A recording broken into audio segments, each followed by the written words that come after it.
Hello दोस्तों, मैं हूं भरत कुमार और हम बात करें कि फ्री आरसीआईटी का फॉर्म कैसे भरना है। तो अभी जो ये साइट जहां से मैं लॉगिन करके यहाँ पे भरूंगा, तो उसकी साइट आपको डिस्क्रिप्शन से मिल जाएगी या फिर myrkcl.com पे जाइए, वहां से आप सीधा यहाँ पे पहुंच जाएंगे। अब यहाँ पे आपको देखो स्टार्ट न्यू एप्लीकेशन है, यहाँ पे आप और रिवाइट अगर अधूरा हो जाता है रिवाइटल के लिए क्लिक कर सकते हैं। अब यहाँ पे सबसे पहले आपको अपना जन आधार की जरूरत पड़ेगी।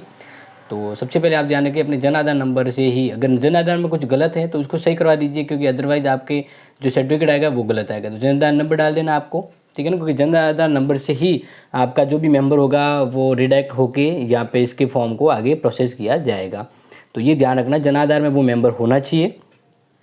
और फिर कैप्चा कोड डाल के इसको आप क्या करेंगे, गेट डिटेल पे, ताकि जिसका भी ये आरसीआईटी फॉर्म भरना है तो यहाँ पे जन आधार में जो जो मेंबर होंगे ना, सभी मेंबर यहाँ पे शो होंगे और आपको वही मेंबर चूज करना है जिसका आपको आरसीआईटी फॉर्म फिल करना है।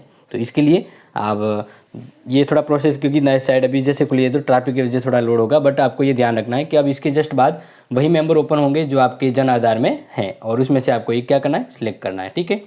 तो अब जैसे कि आप खुलेंगे तो अब एक ध्यान रखिएगा, ओटीपी है, ओटीपी भी आएगा जो आपको यहाँ पे डालना होगा। अगर आप ओटीपी नहीं डालते हैं तो नहीं खुलेगी, इसलिए ओटीपी वैलिडेशन के लिए होगा, ओटीपी आपको डालना होगा, ठीक है। तो अब ओटीपी डालने के बाद आपके सामने यहाँ पे खुलेगा कि आपके जन आधार में कौन कौन है। जो भी होंगे वो यहाँ पे आपके जन आधार के सभी मेंबर यहाँ पे शो हो जाएंगे। और जो रेड कलर में दिख रहा है वो एलिजिबल नहीं है, ठीक है। और इसके अलावा बाकी जो यहाँ पे देखो नीचे जो दिख रहे हैं ग्रीन कलर में, वो एलिजिबल हैं। आप उनमें से किसी भी एक को, जैसे हैं जिसको भी आपको करना है, तो उसके नीचे आपको यहाँ पे दिख रहा है, यहाँ पे ऑप्शन, यहाँ ये पे, तो इस यहाँ पे क्लिक कर दीजिए। और ये इसी अगर मेंबर को आप लेना चाहते हैं तो कंफर्मेशन करना है कि कह रहा है कि यही मेंबर लेना है, कंफर्म करना है, तो हाँ यस, तो यहाँ पे क्लिक कर दीजिए। और क्लिक करने के बाद अब ओटीपी आएगा, उस समय ओटीपी नहीं आया तो अब ओटीपी आएगा। अब यहाँ पे आप ओटीपी डालना है, ठीक है। और ओटीपी डालने के बाद ओटीपी वहीं वहीं पे आएगा जो यहाँ पे बताया गया होगा, ठीक है ना। आपके जो जन आधार नंबर होंगे या जो ये मेंबर है इसके मेंबर के नंबर आप पहले ही देख लेंगे, वो मेंबर नंबर यहाँ पे होंगे, तो उसी पे ओटीपी जाएगा। अब ओटीपी यहाँ पे डाल दे के वापस वेरीफाई होगा और साइट रीडायरेक्ट होके ओपन हो जाएगी। अब जैसे यहाँ पे ओपन हो जाती है तो इस इंदिरा महिला सशक्तिकरण के तहत 3 तरह की यहाँ पे स्कीम को फ्री में करवाया जा रहा है। एक तो आरसीआईटी जिसमें 10वीं पास है 16 से 40 वर्ष के लिए, फिर आरएससीएपे है जिसमें 12वीं पास होना चाहिए, 100 घंटे का कोर्स है, और आरएससीईपी कोर्स है जो 12वीं पास योग्यता के लिए। अगर आप जो भी है उसको अप्लाई नाउ कर दीजिए, जैसे आरसीआईटी है तो अप्लाई नाउ यस पे कर दीजिए क्लिक, ठीक है ना। आपको जो जैसे आरसीआईटी करना है तो अप्लाई नाउ पे करेंगे और जो भी ऑप्शन आता है वहाँ पे आप यस करें। यस करने के बाद आप आगे प्रोसेस करेंगे, यानी आगे साइट बढ़ेगी और नेक्स्ट पेज पर आपको बाकी जो डिटेल है, बाकी डिटेल का मतलब आपको यहाँ पे चूज़ करना होगा आप किस सेंटर से ये कोर्स है वो करना चाहते हैं। तो इसके लिए प्रोसेस जैसे ही आगे साइड प्रोसेस होती है उसके बाद आपको नेक्स्ट यहाँ पे इस तरह से नया पेज जो खुलेगा, जो यहाँ पे आपको बताने जा रहा हूँ। तो अब देखिए ये पेज जो आपके सामने खुल गया है।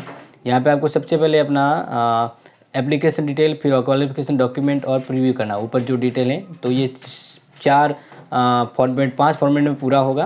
तो अब यहाँ पे सबसे पहले अपना डिस्ट्रिक्ट सेलेक्ट कर लेना है, इसके बाद तहसील सेलेक्ट कर लीजिए। तहसील सेलेक्ट करने के बाद अब आपको आईटी ज्ञान केंद्र जहाँ से आप करना चाहते हैं आरएससीआईटी कोर्स, वो कंप्यूटर सेंटर सेलेक्ट कर दीजिए यहाँ पे, ठीक है ना। फिर इसकी डिटेल भी आएगी कि आपने जो सिलेक्ट किया वो कहाँ पर है, किस जगह, क्या मोबाइल नंबर है, वो दो सेंटर आपको सिलेक्ट करना है और दोनों की डिटेल पूरी डिटेल आएगी यहाँ पे कि ये जो आपने जो भी सेंटर लिया है वो सेंटर कहाँ पर है। और इस सेंटर को लेकर आप ये ध्यान रखें इसके मोबाइल नंबर वगैरह सब डिटेल दी होगी, क्योंकि आपको जगह भी सिलेक्शन होगा तो यहाँ से कॉल भी आ सकता है।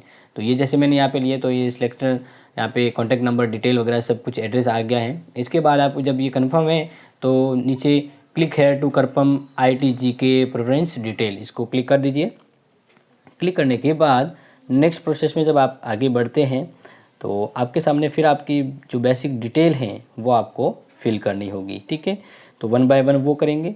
तो अब यहाँ पे आ गया जो भी आपके जो यहाँ पे आपने जो सिलेक्ट किया था उस पर्सन की पूरी डिटेल है, या वहाँ आपके सामने यहाँ पे आ जाएगी कौन है, क्या आधार नंबर, जन्म डेट, सब डिटेल यहाँ पे आ जाएगी। तो यही मेंबर अगर हैं ओके हैं तो बस आपको क्या करना है, यहाँ पे और कोई मोबाइल नंबर है इनके तो वो यहाँ पे डाल दीजिए, ठीक है।